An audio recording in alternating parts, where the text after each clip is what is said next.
نان دای هیدروپریدین هست. دواهایی که در گروه دای هیدروپریدین ها شامل هست مثل املودیپین هست، نیکاردیپین، نیمودیپین و نیفیدیپین. و در گروه نان دای هیدروپریدین دواهای مثل وریپامیل و دلتیازیم شامل هست.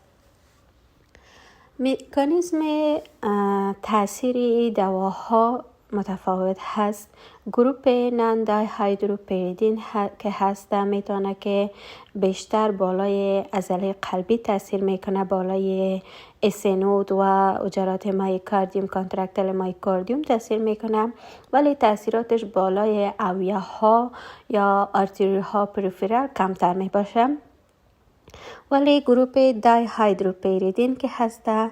اکثر تاثیراتش بالای اوعیه ها هست و میتونه بالای عجلات مایوکاردیوم قلبی هم تاثیر کنه. خب اگر بخوایم سر گروپ دوایی نان دای هیدروپریدین صحبت کنیم، تاثیر اصلی از اینا بالای عضلات قلبی می باشه که اینا بالای مثلا وریپامیل که هسته تاثیر ابتداییش بالای انساج قلبی می باشه و دلتیازیم که هسته تاثیرش میتونه هم بالای عضلات ملسه اوعیه ها باشه و هم بالای انساج قلبی باشه. اینا چگونه تاثیر میکنه؟ اینا که هست زمانی که در قلب تاثیر میکنن، تاثیراتش بالای قلب بالای سیستم کاندکشن یا انتقال هدایت برقی میباشم. مثلا در عجلات حسی نود که داریم، اینا عجلات حسی نود اکشن پتانسیل یا همون سیاله های برقی قلبی را از طریق همون سیستم هدایتشان به صورت نرمال میبرن به ایوی نود، از ایوی نود به حس بندل و بندل آف حس و بالاخره به بندل برانش ها و پورکینجی سیستم میه. ولی زمانی که این دواهای کلسیم چینل بلاکر ها تاثیر میکنه، اینو همی تاثیرات اکشن پتانسیل از اسنود با سایر قسمت های سیستم کاندکشن انهبیت میکنن و باعث میشه که هارت ریت پیش مریض کم شود. و زمانی که بالای سیستم ایوی نود تاثیر میکنه، ایوی نود اینا بلاک میکنه و باعث میشه که امو سیستم هدایتی یا کاندکشن از ایوی نود نهی شود یا بلاک شود و بالاخره باعث میشه که اکشن پتانسیل از دهلیز ها یا از اتریو به ونتریکول بوتین انتقال نکنه و یا هم جریان انتقالش کمتر شود، باعث یک اریتمی و بینظمی پیش مریض ایجاد میشه. تاثیراتش بالای حجرات نان پیس میکر یا بالای حجرات کانترکتل که هسته، اینا باعث کاهش کانترکتیلیتی یا تقلص عضلات قلبی میشه. زمانی که بخوایم سر گروپ دوایی دای هیدروپریدین صحبت کنیم، اینا تاثیر حاصلشان بالای حجرات عضله ملسه اوعیه می باشد. زمانی که بالای عضلات ملسه اوعیه تاثیر میکنند در قسمت تونیکا میدیا، در طبقه تونیکا میدیا که امو وظیفه کنترل تون عضلات بوده داره، باعث میشه که این تون عضلات کاهش بده، باعث ریلکس شدن یا وازودایلیشن اوعیه های ملسه میشه. زمانی که اوعیه عجلات ملسه اوعیه ها یا آرتری ها ریلکس شن، وازودایلیشن شوند، توتال پریفرال رزिस्टنس یا مقاومت اوعیه کاهش پیدا میکنه، بالاخره باعث کاهش افترلود میشه و فشار خون پیش مریض کاهش پیدا میکنه. در قسمت اکشن پتانسیل یا حجرات پیس میکر و نان پیس میکر اگر صحبت کنیم، در حجرات پیس میکر زمانی که فنی سودیم چینل ها را داریم، اینا وقتی که باز میشه سودیم وارد حجره میشه و امو چارج مثبت حجره را بلند میبره یا حجره را به صورت مثبت چارج میکنه. زمانی که داخل حجره چارج مثبت بیشتر شد، چینل های تی تایپ یا وابسته به ولتاژ کلسیم چینل ها باز میشه و باعث میشه که کلسیم داخل حجره شد و داخل حجره بیشتر مثبت میشه. و زمانی که داخل حجره ما بیشتر مثبت شد، چون میفهم که پتانسیل استراحت حجره در حالت استراحت منفی 90 میلیولت، یعنی در حالت منفی قرار. زمانی که چارج‌های مثبت یا آیون‌های مثبت داخل حجره میشه، حجره از حالت منفی به حالت مثبت انتقال میکنه. به این شکل منفی 40 و منفی 70 و اینا بالاخره به حالت مثبت میاد، داخل حجره بیشتر مثبت میشه و باعث میشه که چینل های ال تایپ کلسیم باز شه. زمانی که چینل های ال تایپ باز میشه بیشتر کلسیم داخل حجره میشه و چارج داخل حجره یعنی سوپر پوزیتیو میشه، بسیار مثبت میشه و باعث تولید یک اکشن پتانسیل در داخل حجره میشه که این اکشن پتانسیل باعث میشه که از حجرات پیس میکر به حجرات نان پیس میکر انتقال کنه از طریق گپ جنکشن هایی که بین حجرات موجود می باشه. زمانی که این اکشن پتانسیل به حجرات نان پیس میکر یا حجرات کانترکتل تقلصی مایوکارد انتقال میکنه،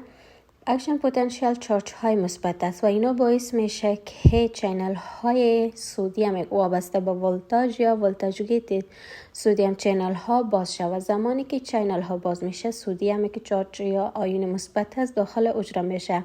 و داخل حجره بیشتر مثبت میگرده و همچنان این اکشن پتانسیل از طریق سارکولیما یا موتی تیوبول ها وارد حجره میشه و باعث فعال شدن چینل های ال تایپ کلسیم میشه و از این طریق هم چارج های مثبت و آیون های کلسیم بیشتر داخل حجره میشه و باعث فعال شدن رشته های اکتین و مایوزین میشه و یک کانترکشن یا تقلص در حجره به وجود میاره. این به صورت نرمال در تولید اکشن پتانسیل در حجرات پیس میکر و نان پیس میکر بود. خب دکتر صاحبای عزیز، پس نقش دواهای کلسیم چینل بلوکر در این قسمت چی است؟ زمانی که ما دوای کلسیم چینل بلوکر ها را میتیم، این دواهای کلسیم چینل بلوکر ها باعث بلاک شدن یا بسته شدن چینل های ال تایپ کلسیم میشه، هم در حجرات پیس میکر و هم در حجرات نان پیس میکر. زمانی که در حجرات پیس میکر تاثیر میکنه چینل های ال تایپ کلسیم بسته میشه، باعث میشه که کلسیم وارد شدنش داخل حجره یا داخل شدنش کمتر شوه و چارج مثبت در داخل حجره کم میشه و باعث میشه که امو اکشن پتانسیل هم کمتر شوه. زمانی که تعداد آیون های مثبت کمتر شوه از طریق گپ جنکشن ها کمتر به آیون های مثبت کمتر و اکشن پتانسیل کمتر به حجرات نان پیس میکر انتقال میکنه و در نتیجه باعث میشه که سودیم و کلسیم داخل شدنش به داخل حجره کمتر شوه و در حجرات نان پیس میکر هم کلسیم چینل بلوکر ها یا دواهای بلاک کننده چینل کلسیم باعث میشه که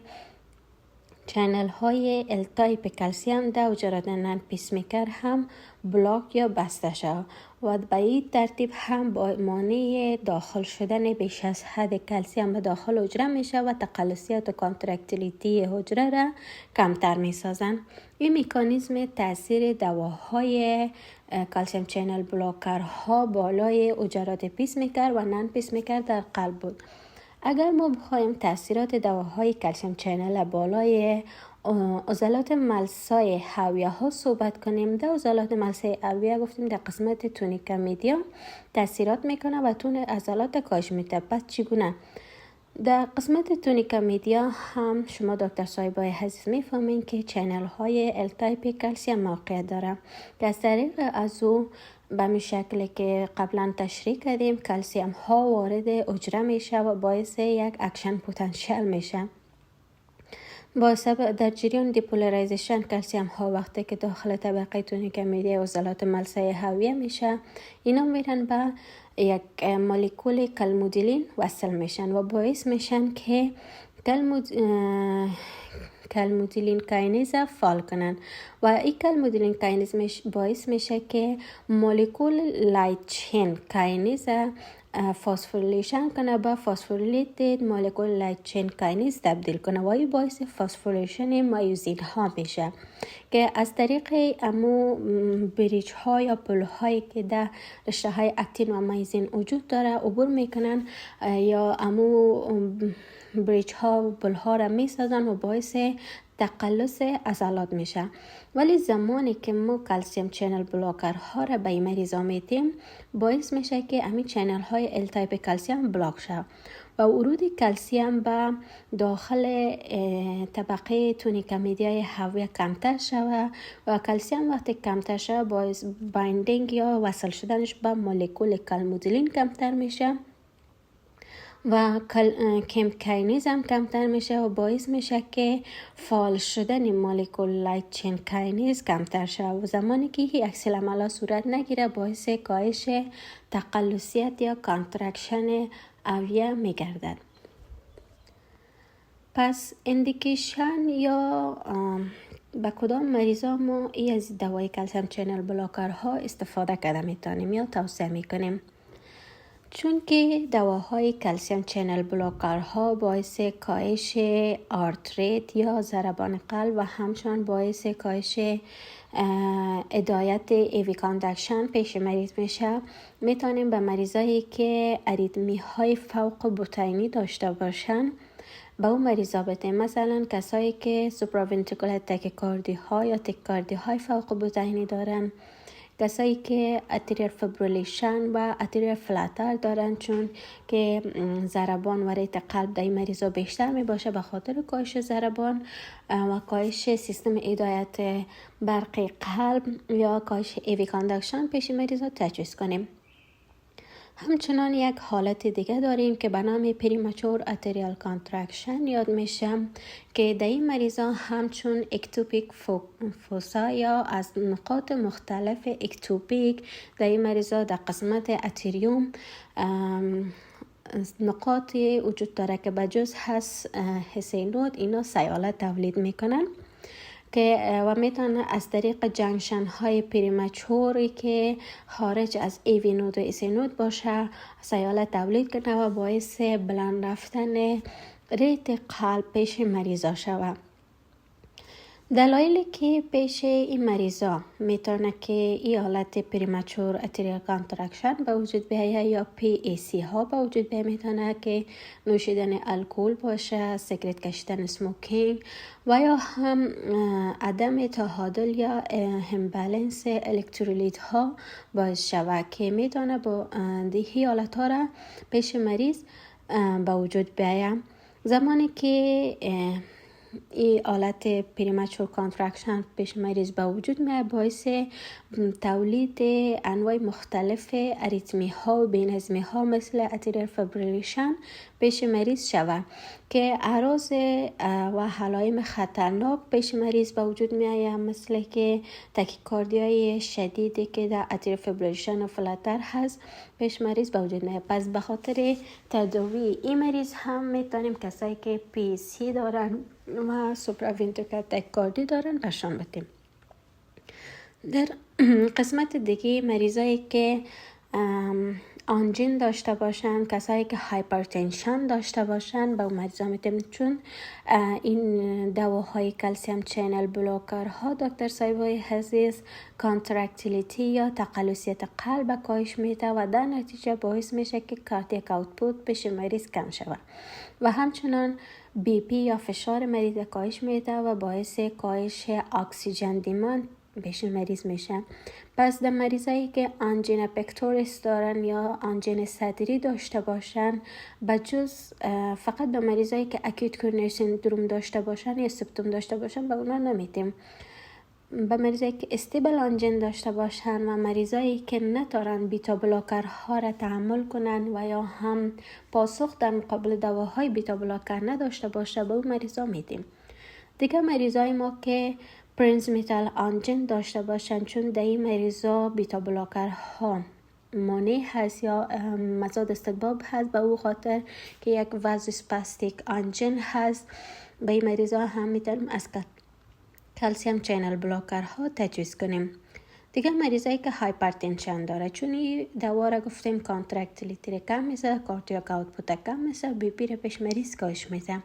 باز کسایی که فشار بلند خون داشته باشن، خصوصا در هایپرتنسیو ایمرجنسی که اند ارگان دمیج هم پیش مریض موجود باشه و فشار سیستولی بیشتر از 180 و دیاستول هم بیشتر از 120 باشه میدیم.